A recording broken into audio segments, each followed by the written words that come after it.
নমস্কার বন্ধুরা, মিনুর রান্নাঘরে আপনাদের স্বাগত। চলে এলাম নতুন একটা রেসিপি নিয়ে। আজকের আমি কিছুটা রুই মাছ নিয়ে নিয়েছি, একটু বড় সাইজের রুই মাছ।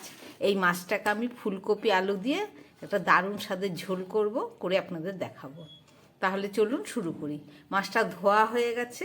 এবার আমি দিয়ে দিচ্ছি এর মধ্যে পরিমাণ মতো নুন, আর সঙ্গে দিয়ে দিচ্ছি একটু হলুদ।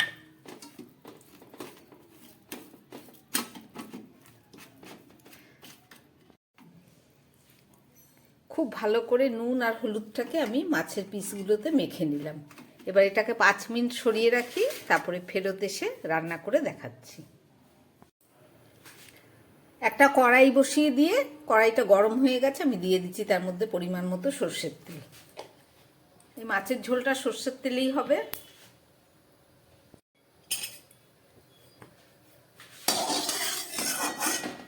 তেলটা গরম হয়ে গেছে, এবার আমি মাছগুলোকে ভেজে নিচ্ছি।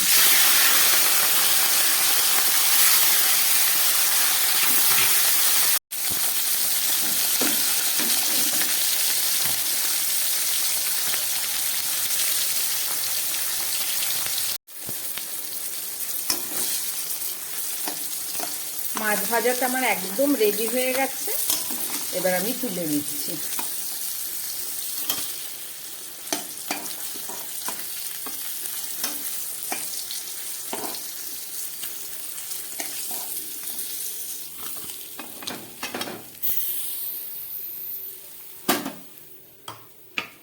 এই তেলের মধ্যে আমি একটু গরম মশলা ফোড়ন দিচ্ছি। গরম মশলা দেবার কারণ হচ্ছে ফুলকপিগুলো এখন অসময় হয়ে গেছে, যাতে একটা ভালো মিষ্টি গন্ধ পাওয়া যায়, এই জন্য, তাতে ঝোলের স্বাদটা বাড়ে। ফুলকপিটাকে আমি একটু ভেজে নিচ্ছি। হালকা গরম জলে আমি ভিজিয়ে রেখেছিলাম। ফুলকপি ভাজার মধ্যে আমি একটু নুন দিয়ে দিচ্ছি।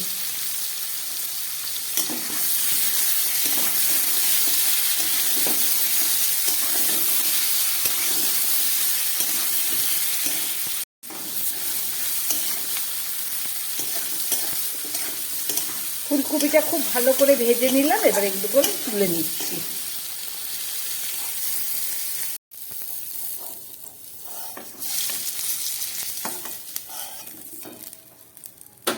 ফুলকপিটা ভাজা হয়ে গেছে। এই তেলের মধ্যে আমি দিয়ে দিচ্ছি সাদা জিরে ফোড়ন, দিয়ে দিচ্ছি একটা তেজপাতা, আর সঙ্গে দিয়ে দিচ্ছি কয়েক টুকরা আলু।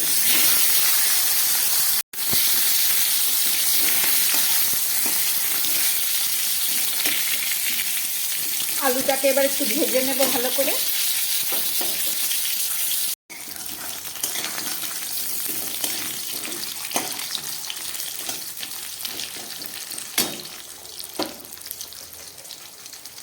এই মাছের ঝোলের মধ্যে আমি দিয়ে দিচ্ছি, আলুর মধ্যে দিয়ে দিচ্ছি আমি নুন। এছাড়া দিয়ে দিচ্ছি একটু বাটা হলুদ, আর দিয়ে দিচ্ছি 1 চামচ আদা বাটা।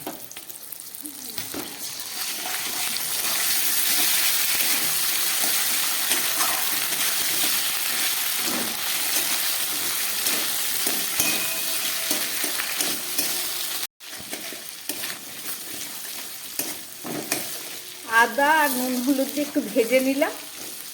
এবারে দিয়ে দিচ্ছি একটু গুঁড়ো মশলা। একদম প্রথমে দিয়ে দিচ্ছি 1/2 চামচ জিরের গুঁড়ো, দিয়ে দিচ্ছি 1/2 চামচ ধনের গুঁড়ো, সঙ্গে দিয়ে দিচ্ছি 1/2 চামচ লঙ্কার গুঁড়ো,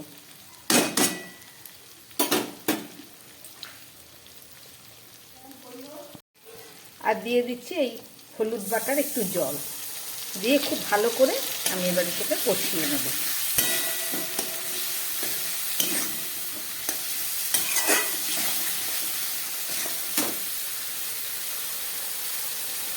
আর সঙ্গে দিয়ে দিচ্ছি একটু গোলমরিচের গুঁড়ো।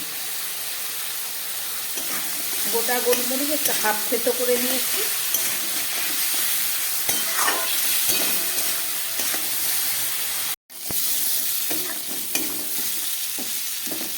মশলা দেবার পর খুব ভালো করে ভেজে নিলাম। এবার এই ভেজে রাখা ফুলকপিগুলো এর মধ্যে দিয়ে দিচ্ছি।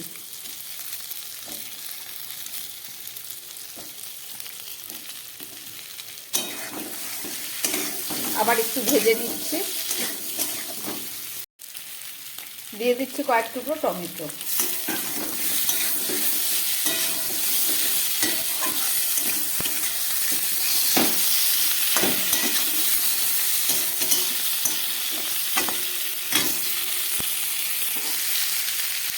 পুরো কষে গেছে, তেল বেরিয়ে গেছে। এবার আমি এর মধ্যে দিয়ে দেবো উষ্ণ গরম জল।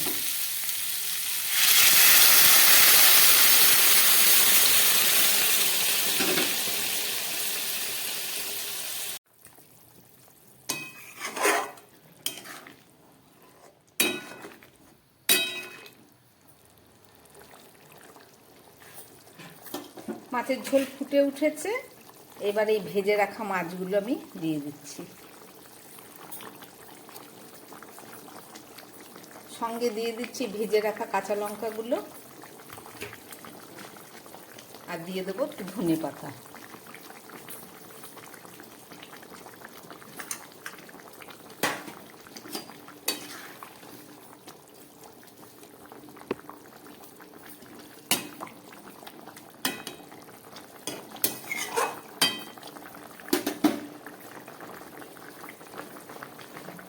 ফুলকপি দিয়ে রুই মাছের ঝোল ফুটে উঠেছে। এবার আমি একটা ঢাকা দিয়ে দিলাম।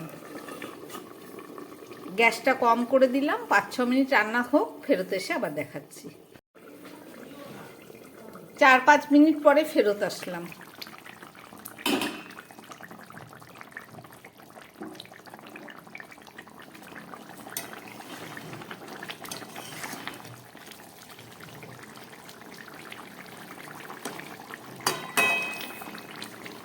আলু সিদ্ধ হয়ে গেছে, মাছ রান্না আমার পুরো রেডি।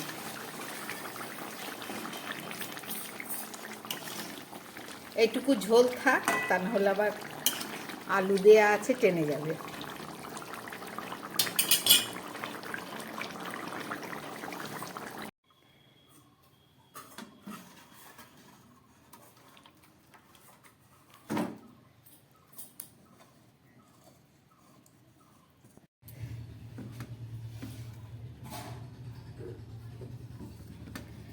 রান্না করলাম রুই মাছের ঝোল ফুলকপি আলু দিয়ে। কিভাবে রান্না করলাম দেখলেন।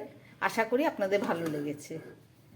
যদি ভালো লাগে তাহলে আমার চ্যানেলটাকে লাইক করবেন ও সাবস্ক্রাইব করবেন। নমস্কার, সবাই সুস্থ থাকবেন, ভালো থাকবেন।